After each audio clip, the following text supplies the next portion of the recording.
Welcome to Baby Seal Clubbing, Gerald speaking, and let me introduce to you this little beast.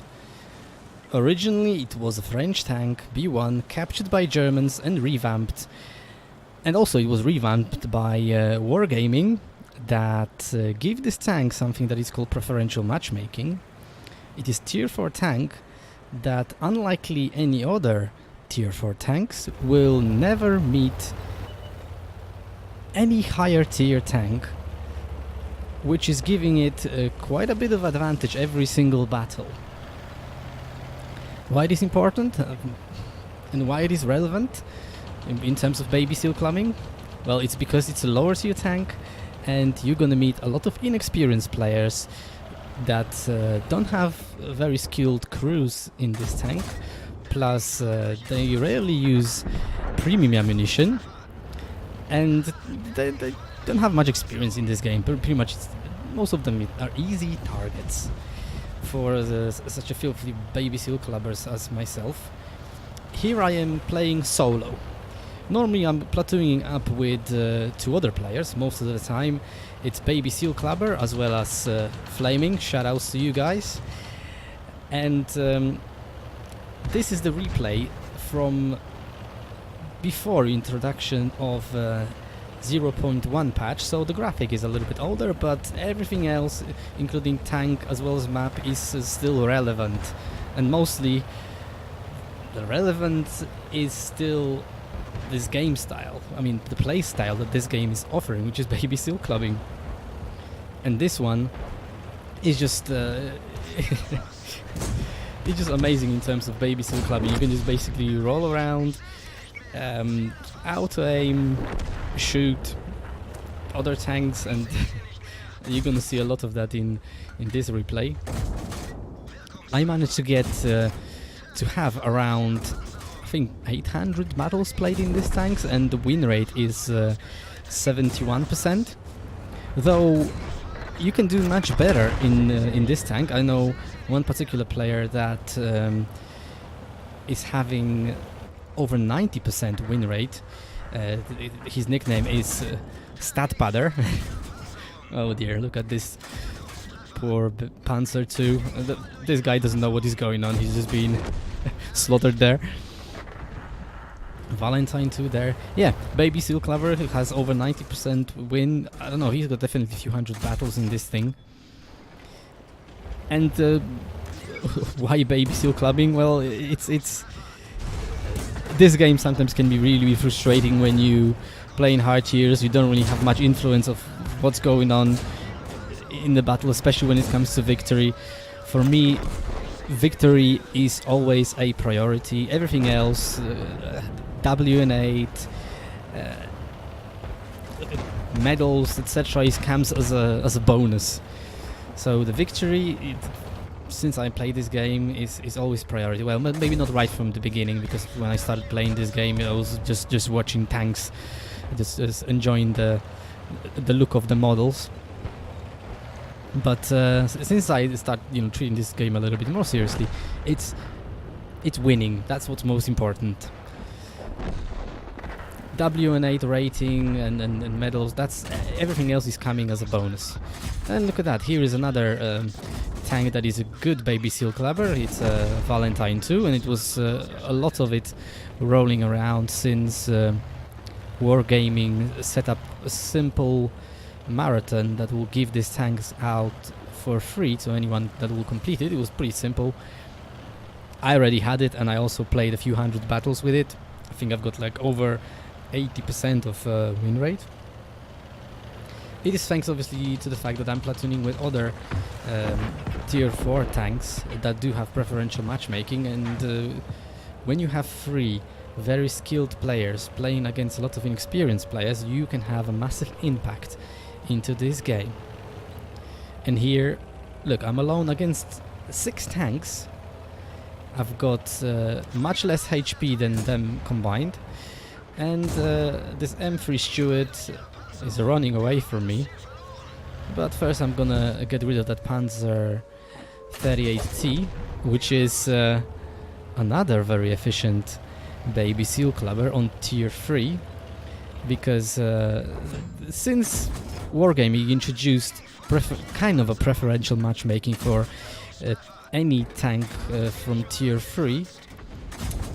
This is actually changing all for any tier 3, including that Panzer S35, which is also pretty good baby seal clubber. And here is original B2, B1 from French tech tree. Oh, this pesky steward just surprised me here. But yeah, I got rid of him. And this guy, oh dear, this guy's probably left the game. Vespe is putting a shell into the side of my tank, causing 105 HP damage. I need to move behind this rock a little bit further.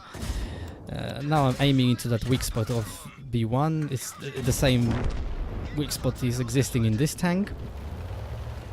And look at that. From 6 to 1, I reduce it to 1 to 2. And I'm pretty much very sure of the victory, because I don't think that Vespe will be able to hit me 2-3 times accurately. Plus, Panzer 1C on enemy team has really good mobility. It's the fastest in terms of maximum speed tank in the game, though its gun is really poor and it cannot really contest, even using a premium ammunition, the armor of B2. So I'm rolling in to the other side of the bridge, and I'm trying to find artillery there. So I know where this artillery was shooting me from, so I know which direction I need to head to. I'm on 8 kills now and almost 2000 damage. That's definitely going to be high caliber. It's over 850. For that, what I needed to get a high caliber. And here it is, Vespe. The guy actually managed to spot me. One more shell. Ooh. Respect to Vespe. 86 damage caused. It tried to defend itself. Now I'm on 9 kills, and I'm going to be looking for that Panzer 1C.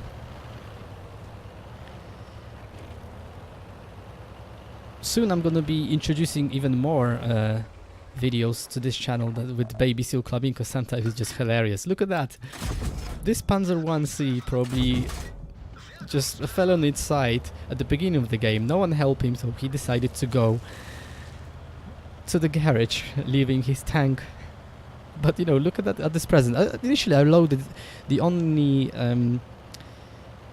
high explosive shells to my tank, and I managed to cause over 60 HP damage with each one of it. But I thought to myself, like, why not to use this present from this player to get some more medals?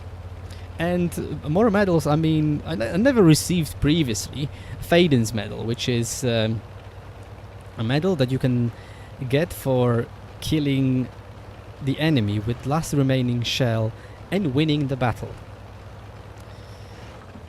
Plus, I'm pushing this tank towards the cap circle because I can just stay in the cap and get even more medals, which is Invader. I'm gonna speed it up here a little bit because it will take really long to deal with that situation. And now I'm starting to unload my ammo rack. Yes, I finish all the regular rounds. Now gold into the cloud. Oh gosh, I guess that probably a lot of players will be hating me for this. Okay, I reduced this guy to 1 shot. And I'm shooting there in the air in a sign of victory. Yeah, gold into the rock.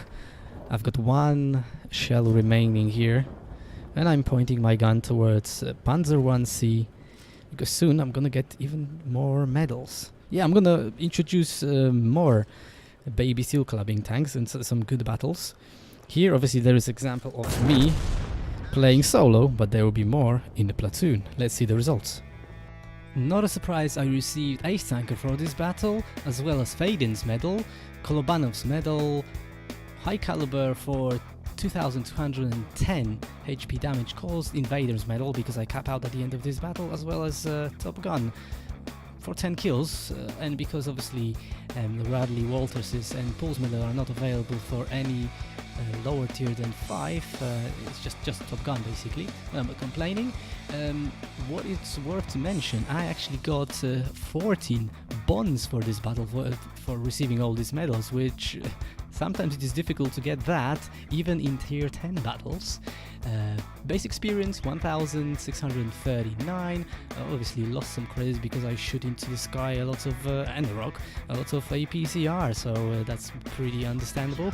I'm gonna be putting more Baby Seal clubbing into this channel sometime soon. I'm not gonna be playing solo like here, but also with my friends that also filled with Baby Seal clubbers, and they also gonna be on the enemy team, which makes things all more interesting. Well, hope you enjoyed it.